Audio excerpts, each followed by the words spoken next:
HOA posted a notice on my gate before sunrise.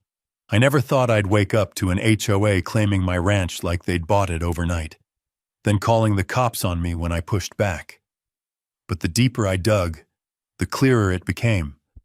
Someone was rewriting the land beneath my boots, and they thought I'd be too quiet to notice. Stick around, because what happened in that meeting changed everything they thought they controlled. And if you're the kind who stands your ground, hit subscribe. There's more truth coming. I spotted the bright orange paper before I even reached the gate. It was stapled crooked to the weathered plank like someone had slapped it there in a hurry, hoping shock alone would do the rest. A violation notice, one I'd never seen before, bearing the seal of Pine Ridge Estates Community Standards. My ranch sat a full half-mile outside their subdivision, yet the page stated that my 180 acres now fell under their expanded jurisdiction, effective immediately. The wording was bold, almost smug. Failure to comply may result in legal action and property reassignment. My first reaction wasn't fear. It was irritation, the kind that settles beneath your ribs like a hot nail. I tore the notice off the gate and scanned it again just to be sure I wasn't losing my mind. I hadn't signed anything with Pine Ridge, hadn't agreed to a single covenant, and didn't intend to start now. But none of that mattered to whoever wrote this. The crunch of tires on my gravel drive snapped my attention up. A white SUV rolled in, spotless enough to glare in the morning sun. The door swung open and out stepped Marla Kensington, Pine Ridge HOA president, dressed like she was late for a real estate seminar. Jacket pressed, tablet tucked under her arm, sunglasses already sizing up everything I owned. "Good morning, Mr. Reeves," she said, smiling the way someone does when they think they're about to win. "I assume you've seen the notice?" "I've seen garbage blow onto my property too," I said. "Doesn't mean it belongs here." Marla didn't flinch. She held her tablet up like a badge. "Your ranch is now part of Pine Ridge Estates jurisdiction. Our community voted to extend our boundaries to preserve neighborhood value and environmental continuity.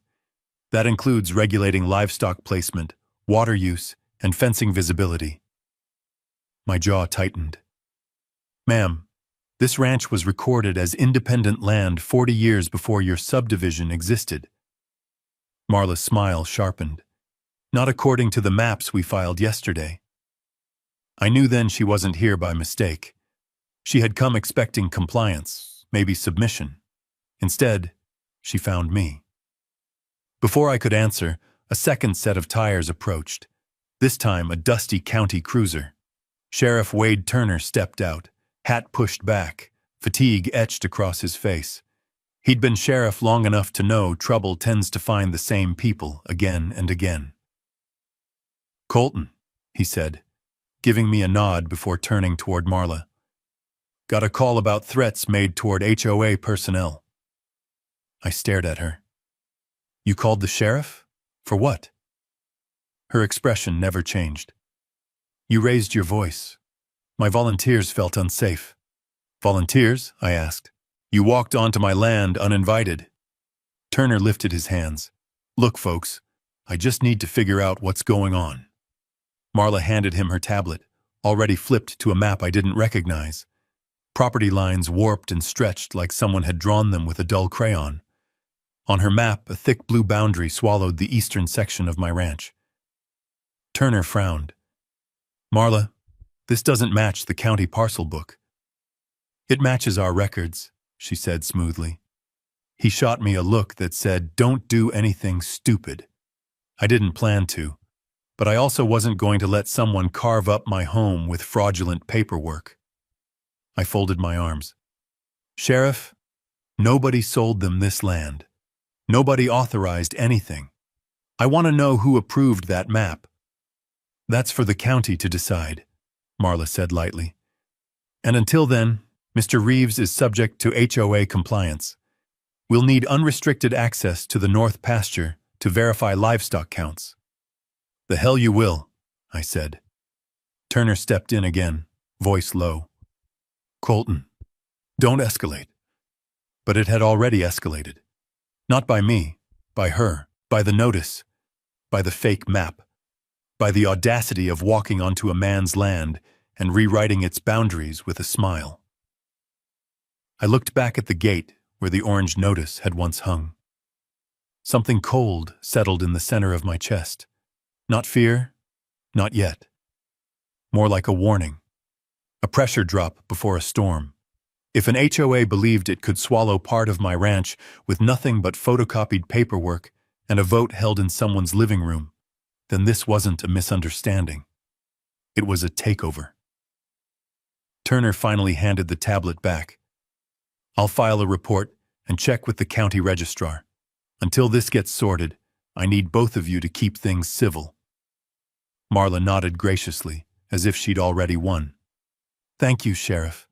We'll be in contact, Mr. Reeves. She headed back to her SUV, leaving the smell of expensive perfume and entitlement hanging in the air long after she drove off. Turner stayed a moment longer. You okay? No, I said truthfully, but I will be. He nodded once more, then drove away, gravel crunching under his tires until the sound faded into nothing. I stared at the empty road. The orange notice crumpled in my hand, and felt the first real spark of anger. Clean, sharp, and steady. There was only one question left standing in the dust. How does an HOA claim land no one ever sold them? I intended to find out. I drove straight to Lena Ortiz's office that afternoon. The orange notice laid across her desk like a crime scene photo. Lena had the kind of mind that didn't waste time on panic. She went straight to analysis. Her eyes skimmed each line, then she flipped it over, studying the QR codes and signatures. Colton, this parcel number doesn't exist, she said, tapping the document. It's fabricated. My stomach tightened. So Marla filed fake paperwork? Lena didn't answer right away. Instead, she pulled up the county GIS system, inputting the coordinates listed on the notice. The map blinked, hesitated, then returned a blank field with a red error. No parcel found. She's trying to manufacture jurisdiction, Lena said. If these numbers don't match county records, the entire claim collapses. But that also means she intends to support it with more fabricated documents. I exhaled slowly. How far can she push this? As far as she thinks you'll let her. Her confidence was steady, but the weight behind her words wasn't lost on me. Before we could dive deeper, Lena's assistant poked her head in. Phone for you. It's urgent. Something about Pine Ridge Estates? Lena shot me a look and picked up the call. I couldn't hear the voice on the other end, but Lena's expression darkened with every second. Yes, I understand. No, that boundary was never part of HOA jurisdiction. Send it to my email, she said before hanging up. She turned to me. Marla just submitted a revised boundary expansion map to the clerk's office. And Colton, it places 40 acres of your ranch inside Pine Ridge HOA. 40 acres? My voice dropped. She's trying to steal a quarter of my land. Not trying, Lena said. She's setting the stage to argue it was always theirs. The stakes had just grown teeth. I stood, pacing the small room while Lena pulled up the submitted map on her screen. The lines were all wrong, stretched, warped, extending into my property like someone took a marker and redrew the border to suit themselves. This isn't sloppy, Lena said. It's calculated. A knock rattled the office door. When I opened it, Deputy Carl Bowen stood there, hat in hand. Colton, he said quietly, you need to come see something. We stepped outside to his cruiser. He pulled a bag from the back seat and unzipped it, revealing 3 fresh survey stakes, still mud damp at the tips. Found these on your north fence line, he said. They weren't there yesterday. My pulse kicked. She's already expanding onto my land. Bowen nodded. Sheriff Turner asked me to give you a heads up. Officially, we can't do anything until the county rules, but between you and me, someone's staking claims before the ink's dry. Lena stepped out beside us. Carl, were these placed behind the existing boundary markers? About 10 feet inside Reeves's fence, Bowen confirmed. Looks like they're building a paper trail. A paper trail. One that could bury a man if he didn't see it coming. Lena took one of the stakes, inspected it, then looked up sharply. These are Pine Ridge HOA markers. They use this color coding in their landscaping surveys. Landscaping? I said. This is hundreds of yards from their subdivision. Not to them, Lena said quietly. They're creating evidence to support the fake maps. The anger in my chest sharpened into something colder, more defined. This wasn't a misunderstanding. It wasn't a clerical error. It was a coordinated land grab. What's her angle? I asked. Why my ranch? Why now? Lena crossed her arms. HOAs don't expand jurisdiction without motive. Either she wants access to your water, your grazing fields, or your easement rights. Bowen added, and once she claims part of your land, she can file for full regulatory oversight. It's a domino effect. I felt the ground shift beneath me. Not the soil itself, but everything I had believed about how property rights were protected in this county. Someone with enough arrogance and access could redraw land boundaries like a child rearranging puzzle pieces. Lena walked back toward her office. We need to collect every county record tied to your land before anything else disappears. Disappear? I asked. She stopped. Colton? Someone had to modify county documents to create the parcel number on this notice. That means someone inside the system is helping her. A cold weight settled at the base of my neck. This is your first knot, Lena continued. Fake maps, fake numbers, false jurisdiction. But knots can be undone if you pull at the right place. I stared at the orange notice still clutched in my hand. What had started as irritation was morphing into something else. Resolve. What do we do next? I asked. Lena didn't hesitate. We dig. We find out who helped her file these documents. And most importantly, she looked at the fake map glowing on her monitor. We find the original county plat before she buries it under fraudulent filings. Bowen stepped back into his cruiser. Watch your north line, Colton. If they're staking claims in daylight, they'll do worse in the dark. As he pulled away, the wind shifted through the pines, carrying the faint smell of disturbed earth, fresh, deliberate, unauthorized. 40 acres. Marla Kensington wasn't encroaching. She was invading. And if she thought I wouldn't fight back with every deed, survey, and statute available, she didn't know me at all. This wasn't over. It was barely beginning. But one question burned hotter than the rest. If the land can be stolen with altered maps, what else is she willing to falsify next? I didn't wait long for the answer. 2 mornings later, I walked out to check the eastern pasture and heard something that didn't belong, the anxious, rising bawl of thirsty cattle. They clustered near the dry bed of Reeves Creek, the waterline pulled back like someone had shut off a valve. That creek had never run dry in February, not once in the 20 years I'd lived on this land. I followed the creek upstream until my boots hit something new. Bright orange construction fencing stretched across the banks like a plastic scar. Behind it stood 3 men in Pine Ridge polo shirts, pounding metal posts into the soil.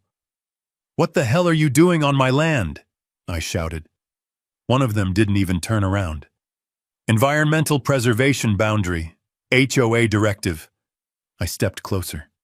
"This is Reeves Creek. It has nothing to do with your HOA." The tallest worker finally faced me, a clipboard in hand. "Sir, this creek is now classified as part of Pine Ridge's Community Ecological Preserve. You can't cross the barrier. My cattle drink here. Then they'll need to be relocated to an approved livestock zone." "Approved by who?" I demanded. He handed me a laminated sheet with Pine Ridge's logo plastered across the top. Under authorized water access, my ranch wasn't listed anywhere. The anger hit fast and clean. "Remove your fencing, now." Before he could respond, a familiar voice carried down the creek bed. Already causing trouble, Mr. Reeves? Marla Kensington stepped into view, perfectly composed, tablet under her arm, smirking like this was all a formality. You were notified 2 days ago that this waterway falls under HOA protection. We can't allow unregulated livestock contamination. I jabbed a finger toward the creek. You can't regulate something you don't own. Ownership, she said lightly, is being reviewed, but jurisdiction is already established. No, it isn't.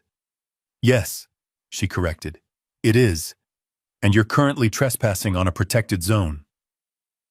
That was the moment I realized the creek wasn't her goal. It was the leverage. Without water, every animal on my land was at risk. Without water access, she could claim my ranch was in violation of livestock welfare guidelines. She wasn't stealing land now. She was manufacturing the conditions to seize it. I forced myself to breathe. Take the fence down, Marla. Instead, she pulled out her phone. Dispatch? This is Marla Kensington, Pine Ridge Estates. I have an aggressive rancher violating a preservation order. We need immediate response. I felt the snap inside me. Not rage, but clarity. She intended to escalate this into something Sheriff Turner couldn't ignore. Within 20 minutes, the sheriff's cruiser rolled up the dirt path. Turner got out slower this time, the burden of the complaint already visible in his posture. Colton, he said, what's going on now? She's blocking my only water source, I said. My cattle need access to this creek. Turner studied the fencing, then the laminated sheet. Marla, you don't have authority here. This isn't HOA land. It's pending jurisdiction, she replied. Under the watershed protection guidelines we filed Monday. Turner's brow creased. Filed where? With the County Environmental Board. I stepped forward. Wade, she doesn't control this land. The Environmental Board doesn't control this land. My deed predates any of this. Turner sighed. Look, until the court rules on the boundary issue, I need everyone to avoid confrontation. Meaning? I asked.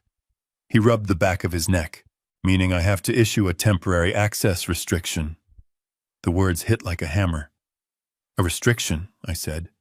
On my water? It's precautionary, he insisted. 30 days max, just until Judge McBride reviews the filings. Marla folded her arms, victorious. See? Cooperation isn't that complicated. Turner shot her a sharp look. Don't push it. But the damage was done. The sheriff walked the line, placed stakes, and handed me a notice confirming the restriction. They had boxed me out of my own creek with a single accusation and enough procedural noise to justify enforcement. As Turner left, Deputy Bowen lingered. Colton, I'm sorry. The sheriff's hands are tied for now. What about mine? I asked. Bowen lowered his voice. Watch your perimeter. If they're messing with your water, they're not done. When the last cruiser pulled away, the creek bed lay silent except for the low murmur of anxious cattle. They looked at me like they didn't understand why the water they'd relied on for decades had suddenly vanished behind plastic fencing. I clenched the restriction notice in my fist.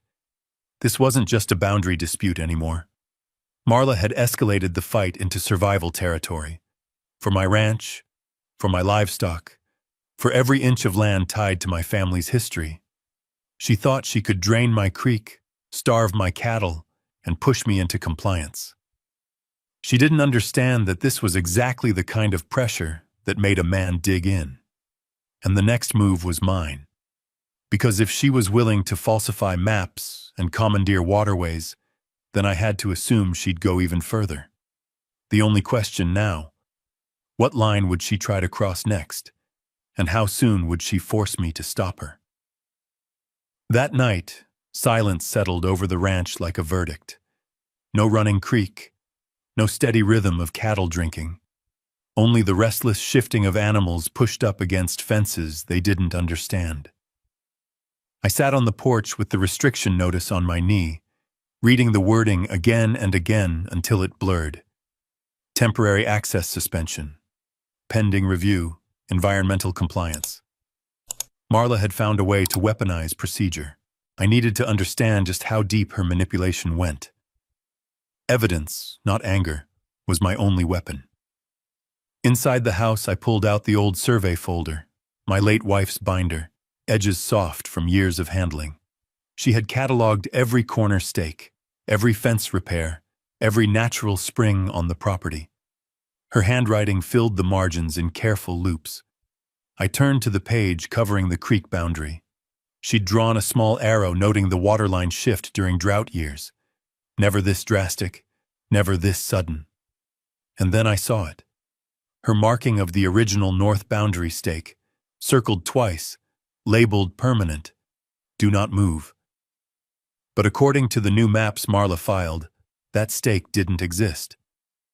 I flipped through more pages, comparing Sarah's entries to the fabricated HOA map on my phone. The discrepancies were glaring. Distances stretched, angles warped, even the tree line repositioned. This wasn't sloppy forgery. It was intentional, precise, designed to overwrite decades of land history. A truck pulled into my driveway, headlights carving long shadows across the yard. I stepped onto the porch as Lena Ortiz climbed out, a folder under her arm and tension written across her face. "Colton," she said, "we need to talk. Inside." She spread her papers across the kitchen table. I pulled the digital files Marla submitted, and I compared them to the county archive. She pointed to a highlighted section. Someone modified the county records. My jaw tightened. "How can you tell?" "There's a modification timestamp," she replied. "A deletion occurred at 2:14 a.m. yesterday. That deletion removed your grandfather's deed reference from the subdivision boundary file.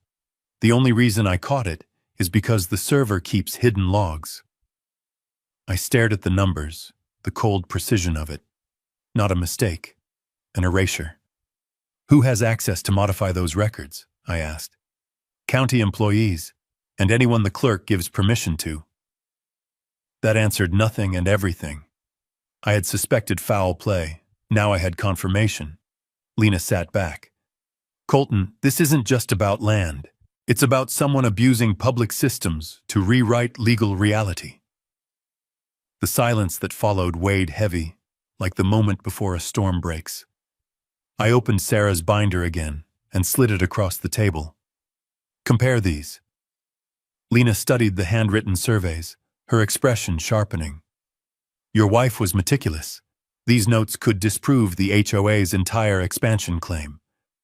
That's why Marla wants the creek. She wants leverage before we can expose her." Lena nodded slowly. "She's building a false narrative. Livestock violations, environmental infractions, trespassing. If she stacks enough claims, she can argue your ranch is out of compliance and force a mandated property review. And during that review," I said, "she presents her fake maps as the official boundary. Yes, by the time the court catches up, she'd already have jurisdiction established." The realization hit like a blow. She's trying to steal the ranch on paper before we can defend it. Before Lena could respond, another vehicle rolled up. Nate Holloway, my neighbor. He stepped inside without waiting to be asked, hat in hand, breath tight like he'd run the whole way. "Colton," he said, "I got served a notice tonight. Same HOA boundary expansion. Says my barn violates setback requirements. They want it moved 30 feet. Lena's jaw set. "They're doing it systematically." Nate tossed the notice onto the table. "My family built that barn in '72. It hasn't moved an inch." Lena scanned his document. Same fabricated parcel coding, same signature pattern. They're using boilerplate templates. Nate swore under his breath. "How do we stop her?" "We don't," Lena said. "Not yet." I looked at her sharply. "What do you mean, not yet?" She leaned forward, voice low and controlled.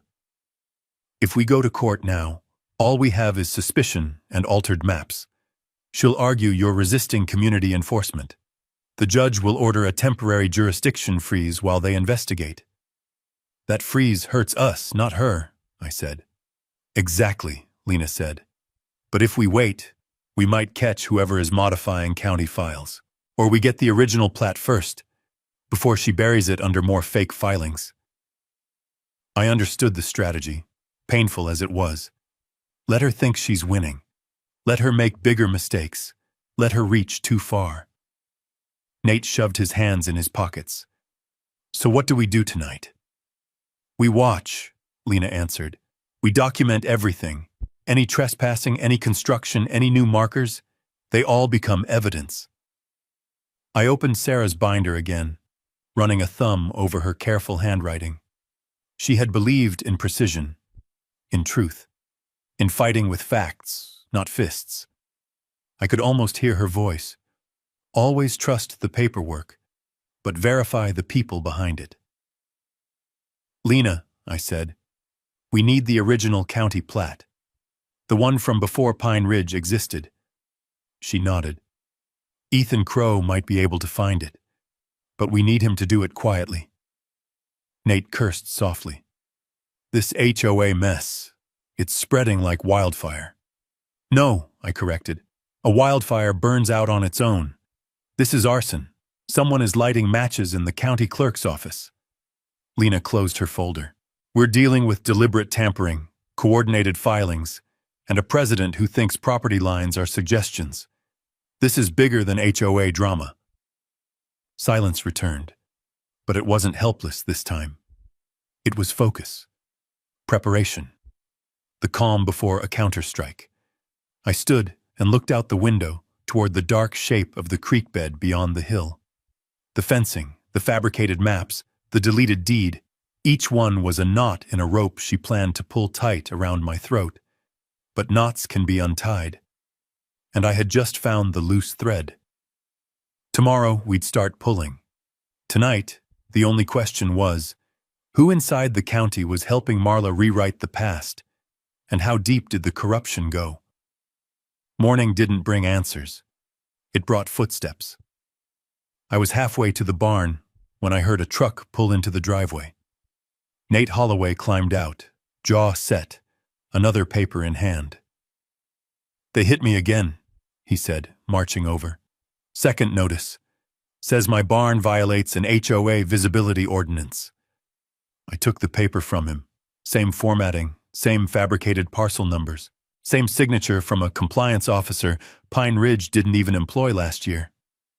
Nate's voice cracked with frustration. Colton, that barn is older than I am. They're trying to box us out one structure at a time.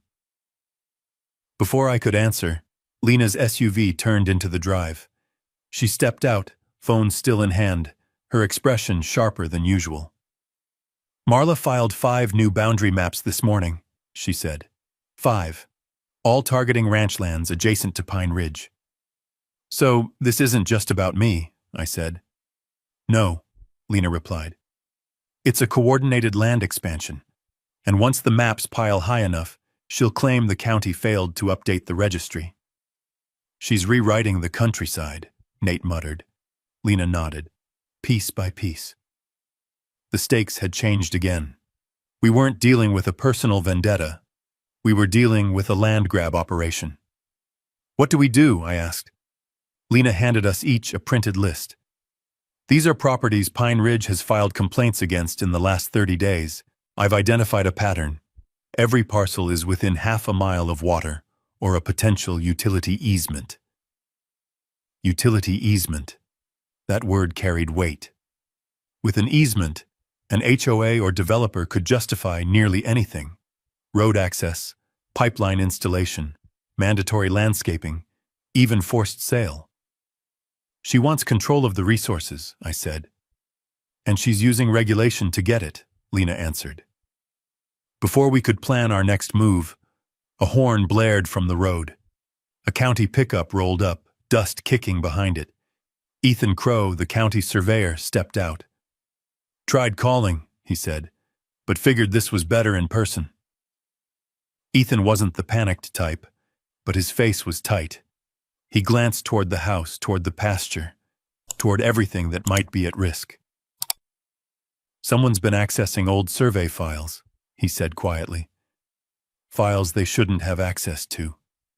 Lena exchanged a knowing look with me. The timestamps match the forged maps? Ethan nodded. And whoever did it knew exactly where to look. They altered records dating back before Pine Ridge was even platted. I stepped closer. Can you pull the originals? Ethan hesitated. Not without drawing attention. If the clerk's office notices, they might lock the archive. Or worse, they might overwrite more of it. Nate crossed his arms. You saying someone in the county office is helping her? I'm saying, Ethan replied, these changes required login credentials only a few people have. Lena leaned in. Then we need a copy of the old plat before Marla buries it for good. Ethan swallowed. I might be able to get into the basement archive. Old books, physical records. They're not digitized. Then that's our next step, I said. But before Ethan could answer, a second county truck rolled up, this time with a Pine Ridge logo magnetized to the door. Two men stepped out wearing reflective vests. One of them raised a clipboard. We're here to evaluate livestock compliance for the boundary review. I walked forward until I was close enough to see the fine print on the form. Pine Ridge Compliance Division. Unauthorized authority. No county stamps. You're trespassing, I said. One of the men smirked. We're conducting an HOA inspection. This isn't HOA land. According to our records, it is. Their canned responses made it clear. They were following Marla's script to the letter. Nate stepped forward. You boys want to see a boundary? I'll show you the legal one. Lena's hand shot up, stopping him. No, let them talk. Every word they say becomes evidence. The clipboard man flipped a page. We received reports of uncontained livestock, potential water contamination, and structural violations. We'll begin our assessment at the creek. You touch that fence, I said steadily, and you'll be explaining it to the sheriff. He smiled wider. The sheriff is already aware. That was the moment the power shift became clear. Marla was building a paper trail designed to collapse my defenses before the law could catch up. She wanted me reactive. She wanted me angry. She wanted me to push back in a way that made her look like the reasonable party. Not this time. Lena, I said without looking away from the men. Document everything. Record their statements. Photograph their badges. She was already doing it. Ethan stepped beside me. Colton, those forms aren't recognized by the county. None of this is legal. Doesn't have to be legal, I said. It just has to create enough confusion to justify her expansion. The men headed toward the creek. Nate moved like he was ready to drag them off my property himself. Let them go, I said quietly. Let them hang themselves. Lena nodded approvingly. Good. We use their overreach against them.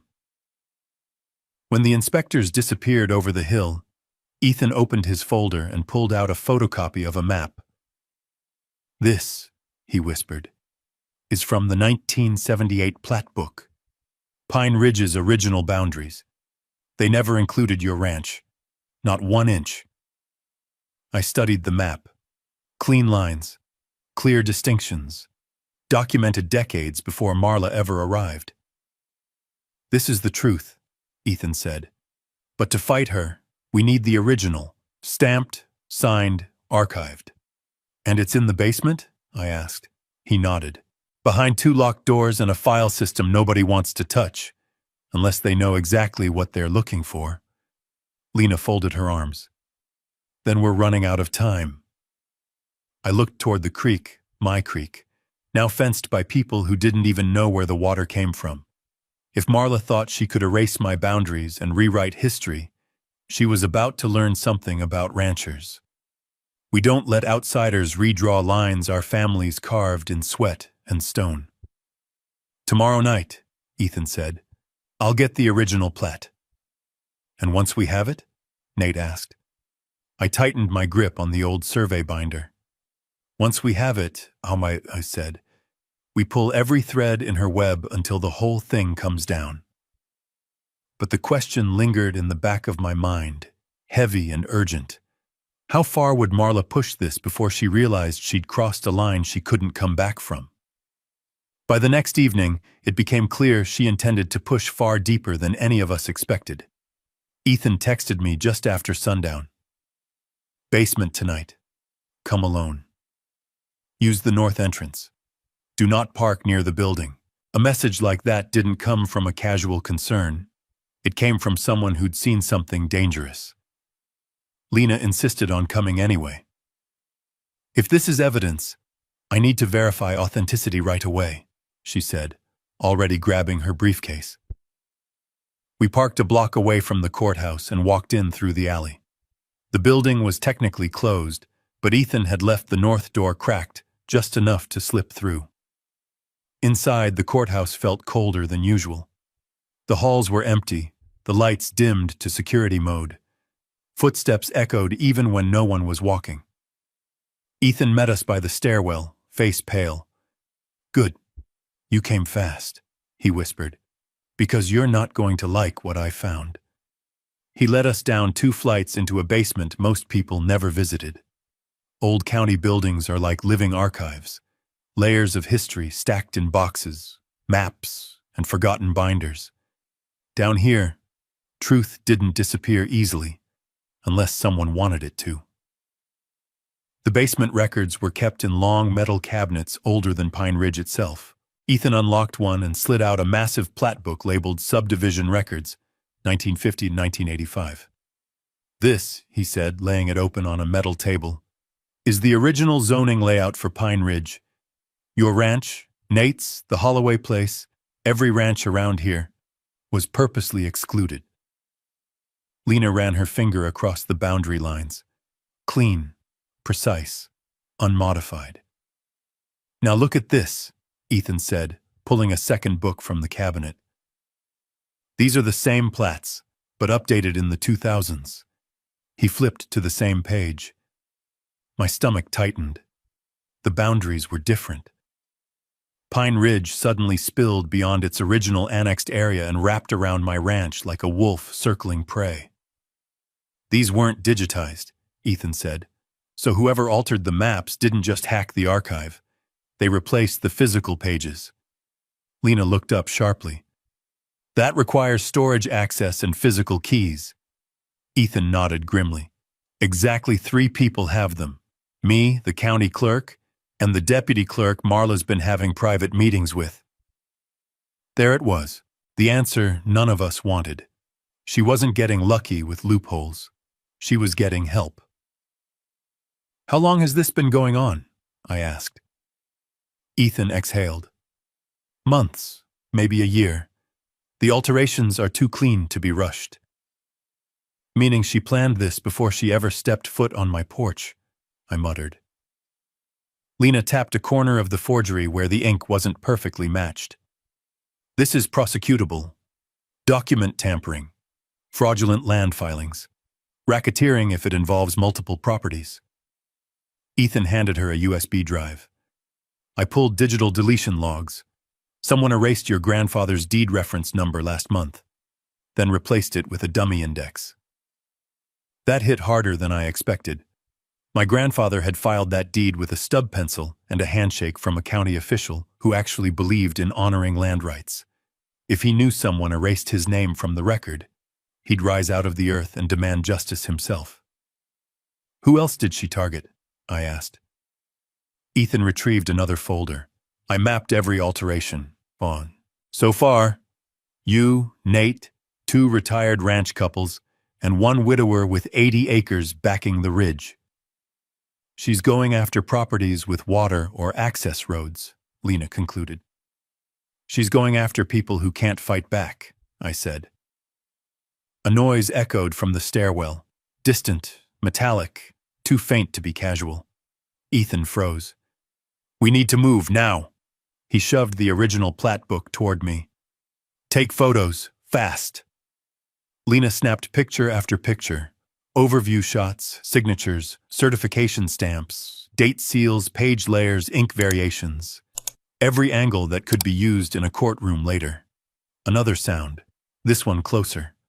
Footsteps. Someone was coming downstairs. Ethan gestured toward the shelving row. Hide, don't speak.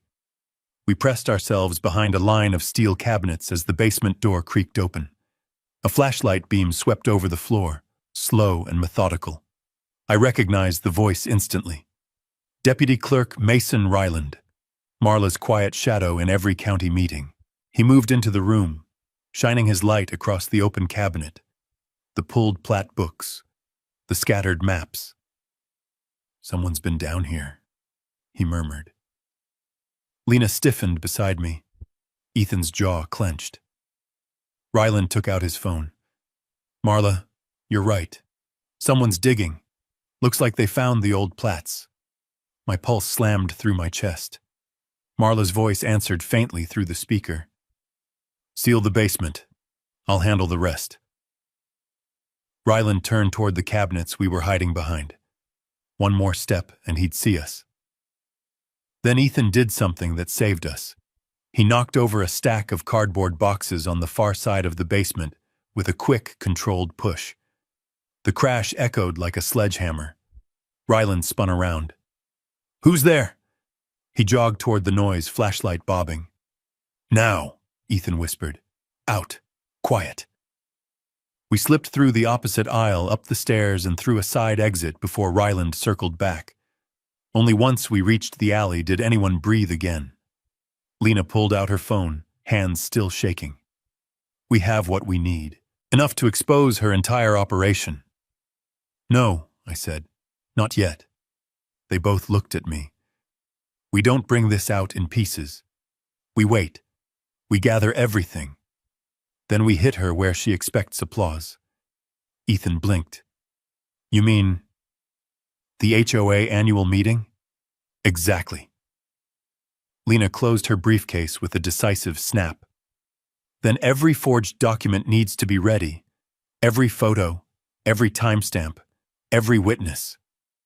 Because when we confront her, I said, it won't be in the dark. Ethan nodded slowly. It'll be in front of everyone she ever lied to. The decision settled the way dust settles after a cattle drive. Heavy, final, inevitable. Marla Kensington thought she could redraw lines on a map. Now we were going to redraw the battlefield. And the next time she tried to erase me from the record, the entire community would be watching. Word travels fast in towns where the feed store doubles as the morning coffee stop. By the end of the week, the Pine Ridge HOA meeting, usually a dull excuse for Marla to show off new bylaws, had turned into the most anticipated gathering in the county. But tonight, the energy was different. People weren't walking in with polite nods and casserole dishes. They came with folders, questions, and something Marla never expected from the homeowners she'd bullied for years. Suspicion. I arrived with Lena and Ethan at my side. Nate followed behind us. Each of us carried evidence, physical, digital, photographic, though we didn't display it yet. The goal was simple. Let Marla reveal herself before we dropped the truth. Inside the community hall, over 200 residents squeezed into metal chairs arranged in neat rows. A projector was set up at the front, and Marla stood beside it in a tailored blazer, smiling like she was about to announce a holiday bonus. Her smile froze slightly when she saw me. Mr. Reeves, she said through gritted teeth, this meeting is for Pine Ridge members only. I stepped forward. Good news, Marla. I'm here as a guest, and as someone with a vested interest in the land you keep claiming. A ripple of murmurs spread through the room. She regained her composure instantly. Fine, but you will not disrupt tonight's agenda. That depends on what your agenda is, I said. She ignored me and tapped the microphone. Everyone, thank you for attending. We have several important motions to approve tonight, including, Lena whispered, she's going straight into fees. Watch. An increase in annual community dues to support expanded services, Marla continued. Hands shot up across the room. A woman in the third row stood. Expanded services? We don't even have basic ones. No security, no pool, no landscaping. What exactly are we paying for, Marla? Another resident added, and why did my assessment include a line item for external land acquisition negotiations? That one hit home. Marla gave a dismissive wave. These are administrative details. Nothing residents need to be concerned about. Nate barked a laugh. That's what you said when you told me my barn violated community architecture standards, despite being built 40 years before your HOA existed. More murmurs, uneasy ones. For the first time, Marla's poise cracked. We're not here to litigate every complaint. I stepped forward. Then let's talk about the maps. The room fell silent. Marla's jaw clenched. There is nothing wrong with the boundary maps. Ethan pulled out the original plat book and placed it on the front table, its weight echoing like a gavel strike. This, he said loudly, is the certified county record. Pine Ridge was designed around existing ranch properties. That includes Reeves Ranch. Residents leaned forward, heads craned. Marla's eyes widened. Just a flicker, but enough. That book is outdated, she said quickly. We submitted updated plats last year. Plats you filed illegally, Lena interrupted, projecting the first slide onto the screen. The original map filled the wall, clean lines, clear boundaries. Then the forged version appeared beside it. Gasps filled the hall. One man stood abruptly. You told us those were approved by the county. A young mother near the aisle added, You raised our dues for land expansion. You never said it meant stealing from neighbors. Marla snapped. Sit down, all of you. These accusations are baseless. Are they? Ethan asked, holding up a printed log. Because the deletion of historical deed numbers happened under your deputy clerk's login. A woman shouted, Is that true? Marla's breathing grew shallow. This is a coordinated smear against me. Mr. Reeves is angry because we enforced regulations, and he's trying to turn all of you against your community leadership. I nodded slowly. Open the next slide, Lena. She did. The screen now displayed time-stamped photos. Marla's contractors trespassing onto my ranch at 2 a.m., planting survey stakes like thieves burying stolen goods. The room erupted. Is that your crew? You lied to us. That's illegal. My mortgage paperwork lists your HOA as optional. You said mandatory. Residents surged to their feet, dozens talking at once. Sheriff Turner, standing near the back, stepped forward and raised a hand. Everyone stay calm. Let's hear the full presentation. I locked eyes with him. He wasn't here to enforce HOA policy. He was here because he knew something wasn't right. Marla's voice broke through the noise. Sheriff, remove these individuals immediately. They are disrupting a lawful assembly. Turner glanced at the evidence on the screen, then at the furious crowd. No, he said, not tonight. Marla flinched like he'd struck her. I moved to the projector. Everyone, look at the signatures. The forged map uses a surveyor's name no longer employed by the county. It copies a stamp from a 2004 subdivision he worked, then pastes it onto land he never surveyed. She fabricated jurisdiction. Lena added, and every fraudulent map was filed under a motion for emergency planning authorization, a loophole meant for wildfire evacuations, not land grabs. A man near the front asked, So, she never had any legal authority over our land or fees? None, Ethan said. Zero. Marla's voice rose to a shrill pitch. This is slander! You have no proof I authorized any of it. Actually, I said, we do. Lena pulled up one final image, an internal HOA memo with Marla's signature, instructing staff to prepare parcels for annexation and suppress outdated land records. The crowd went dead silent. Then someone shouted, Call for a vote. Another yelled, Investigate her. A third, Get her out. Marla's face drained of color. She stepped back from the podium, searching the room for a friendly face. There weren't any left. Turner walked toward her slowly. "Marla, we need you to stay for questioning. Effective immediately." Her mouth opened, but no sound came out. This was the moment she understood. Her control was gone. Her lies had collapsed. Her audience had turned jury. And the meeting she'd once ruled with an iron fist wasn't hers anymore. The next step didn't require applause or anger. It required law. And now that the truth was public, there was no putting it back. Not for her. Not ever. The moment Turner stepped forward, the room shifted. The crowd wasn't angry anymore. They were watchful, alert, waiting for whatever came next. And what came next wasn't something Marla Kensington ever prepared for. "Marla," Turner said, voice steady, "you're going to stay right here while we verify the information presented tonight." Her eyes snapped wide. "Sheriff, you have no authority to detain an HOA president during a scheduled meeting." Turner didn't blink. "I'm not detaining an HOA president. I'm detaining a person of interest in a document tampering investigation." A ripple of shock tore through the room.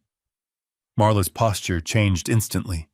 Her chin lifted, her shoulders pulled back, and the arrogance that had always carried her now flared into open disbelief. She turned toward the crowd like she expected someone to rescue her. No one moved. I stepped beside Turner, holding the folder Lena had prepared, the one containing the photos from my trail cam. I placed it on the podium and opened it to the first image. "Your contractors," I said evenly, "trespassing on my ranch at 2 a.m, planting falsified boundary markers." Lena clicked the projector remote. The images lit up the wall behind us. Marla's crew, headlights off, hammering metal stakes into my soil. A timestamp, GPS coordinates, facial matches from Ethan's employee roster. Then the video played. It was short, just 30 seconds, but enough. The room reacted instantly. "That's criminal. She lied to all of us. She's been stealing land." Marla lunged for the projector remote. "Turn that off! This is illegally obtained surveillance." Turner blocked her arm. "It's taken on private property for security purposes. It's admissible." She froze, realizing she was surrounded. By truth, by evidence, by a community she'd underestimated. Her voice dropped to a hiss. "You don't understand what you're doing." Turner raised an eyebrow. "I understand exactly what I'm doing." He nodded to Deputy Bowen, who stepped forward with a small evidence bag. Inside it rested a broken survey stake, one I'd found jammed deep into my north pasture right after her contractors fled. Bowen lifted it for the crowd. "Chemical analysis shows this paint and logo match the equipment stored in the Pine Ridge maintenance shed." More voices rose. "You used our dues to buy illegal equipment? You were going to expand into private land? Is this why the fees keep going up?" Marla backed toward the exit, but Turner cut her off. "You're not leaving." Her tone cracked. "Sheriff, I demand you arrest him for interfering with community operations." Turner didn't look away from her. "And I demand you stop talking unless you want obstruction charges added to the pile." She went silent.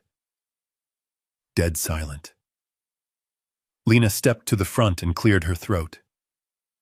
"Ladies and gentlemen, since Ms. Kensington is no longer able to clarify her actions, allow me." She clicked to the next slide. The metadata logs Ethan pulled from the county archive. "This," Lena continued, "is evidence showing the deletion of original deed filings from the county records, including Mr. Reeves's grandfather's entry. Someone logged into the system as Deputy Clerk Mason Ryland to remove historical ownership."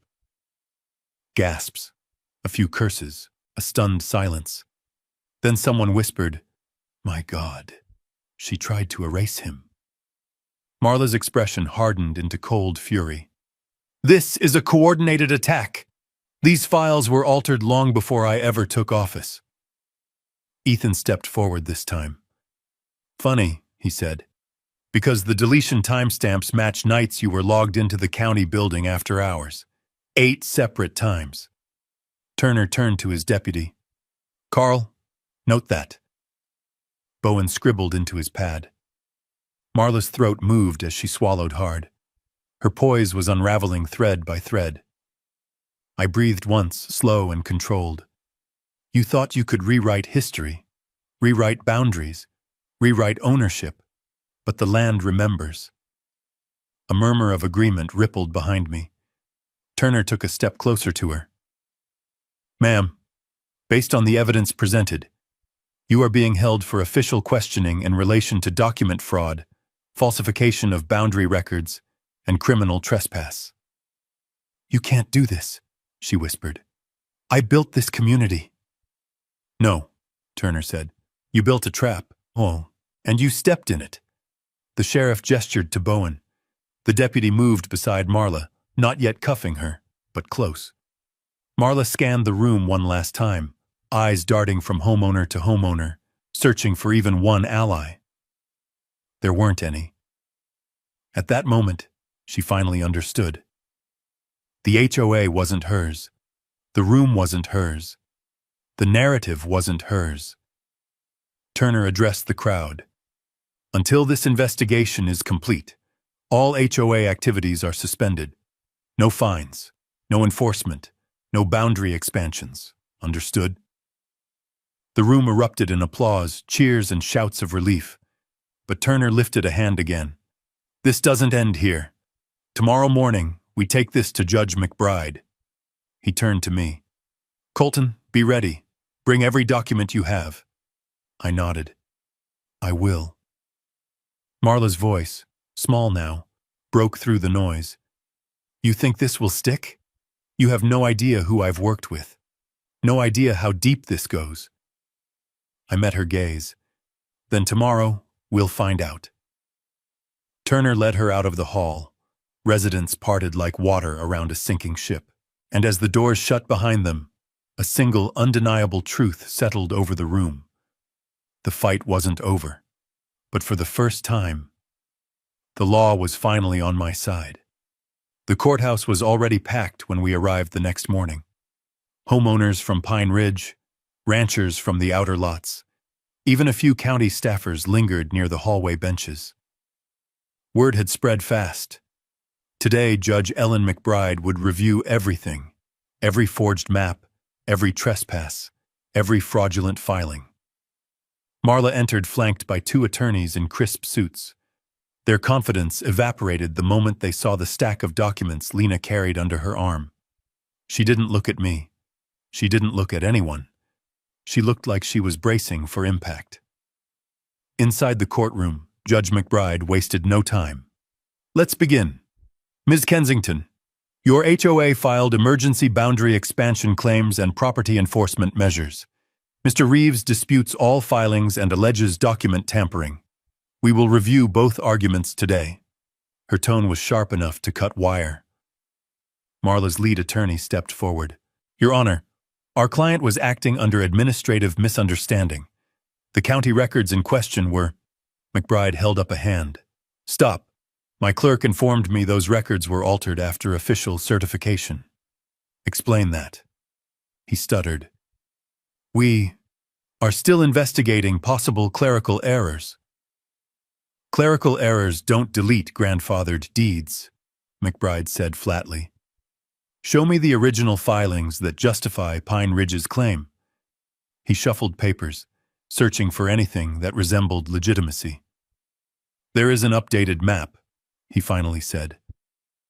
Lena stood before he could finish. Your Honor, that map is the forgery. McBride nodded. Then show me why. Lena clicked the courtroom monitor to life and projected the first set of comparisons, the same ones from the HOA meeting. Clean lines of the original plats, the unnatural shifts of Marla's versions, signature mismatches, stamps copied from unrelated subdivisions.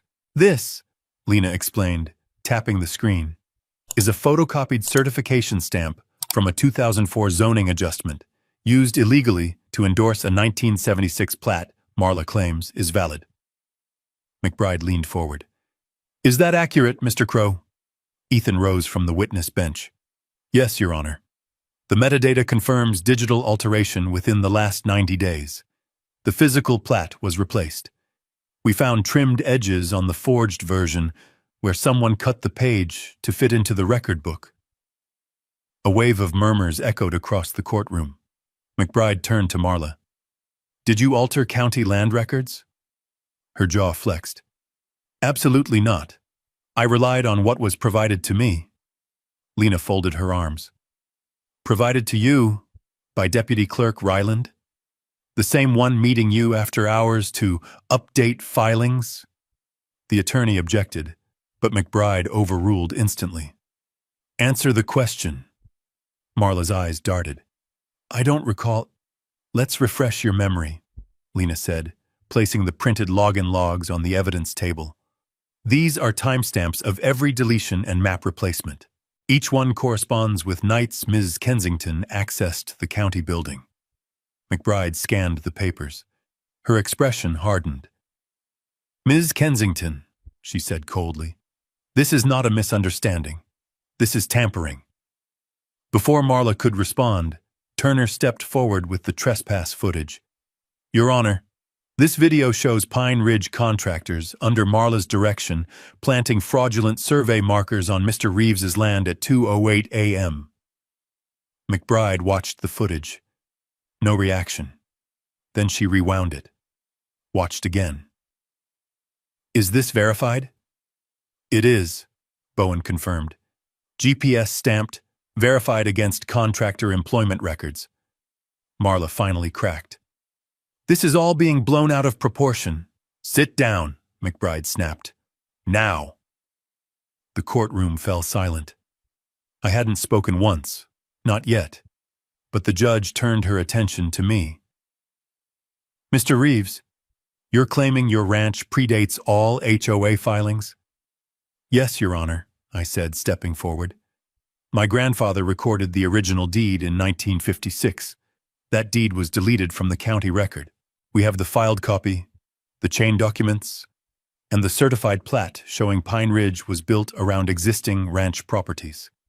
Lena handed the judge a binder labeled Reeves Ranch, original chain of title. McBride flipped through the pages, quickly, efficiently, until she saw the deed number Ethan had found corrupted in the system.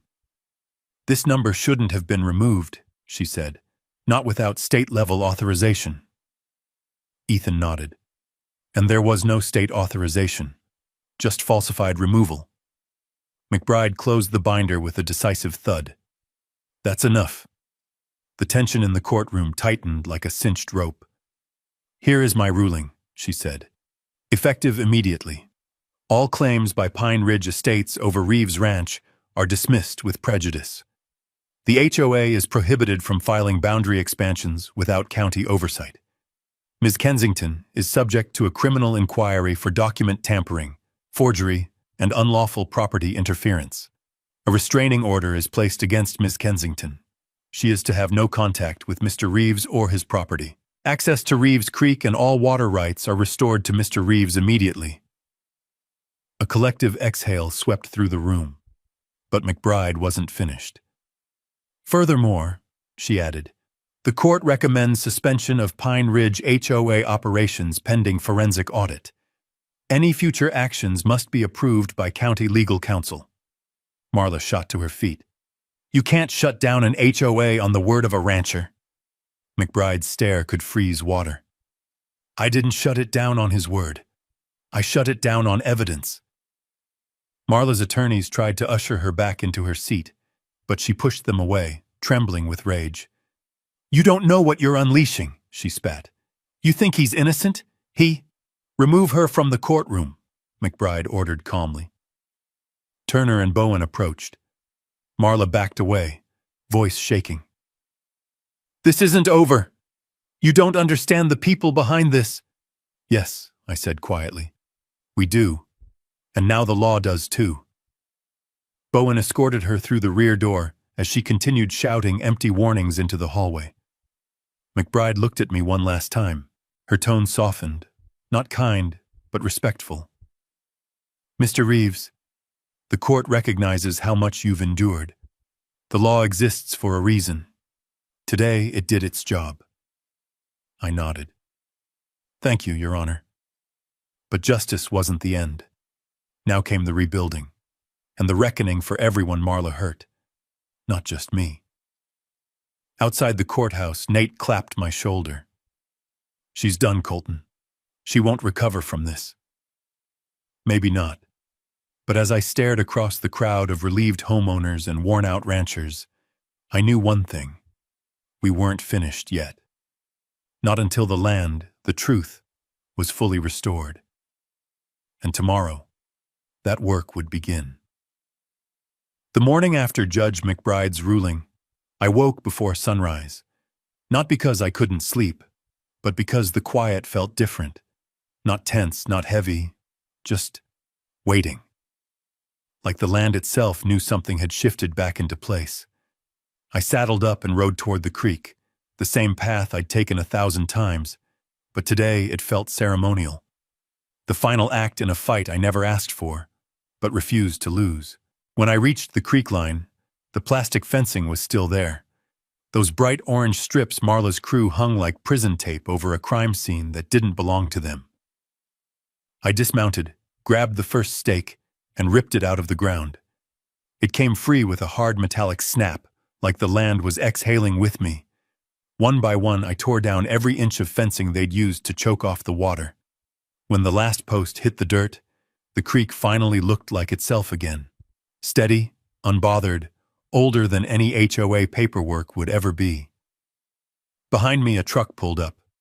Ethan hopped out of the passenger side, waving a folder. "County records restored," he said. "Your deed number is back where it belongs." Nate stepped out of the driver's seat. "And mine," he added. "Judge signed off this morning." I nodded, feeling something settle in my chest. "Good. That's how it should be." "Reeves," Ethan said, leaning against the truck, "you know people are calling for a dismantling vote. They want Pine Ridge HOA dissolved for good." I shrugged. "That's their choice, not mine." "No," Nate corrected. "It's partly because of you. They saw what she almost pulled off. Nobody wants to risk it again." Before I could answer, a convoy of cars appeared on the ridge. Homeowners, dozens of them, filing out with clipboards, trash bags, tools, ready for work. The same people Marla had silenced for years now walked with purpose. One woman I recognized, Kelsey, from Lot 14, approached. "Mr. Reeves," she said, "we held a special vote this morning, 92% majority." "For what?" She handed me a signed resolution. "Motion to dissolve Pine Ridge Estates HOA, effective immediately." I scanned the signatures, pages of them. People who'd been threatened with fines, bullied over mailboxes, warned about paint shades and lawn height. People who finally saw what their fees had been funding. Kelsey continued, "We're forming a voluntary neighborhood association. Transparent, limited powers, run by elected members." "Not me, I hope, Neha," I joked. She smiled. "No, but we would like your attorney to draft the charter." Lena, standing a few feet away, nodded. "Already started." Nearby, Bowen approached in his deputy uniform. "Reeves, just letting you know, Marla made bail, but the restraining order is active. She can't come within 1,000 feet of your property." "Good," I said. "I don't need any more surprises."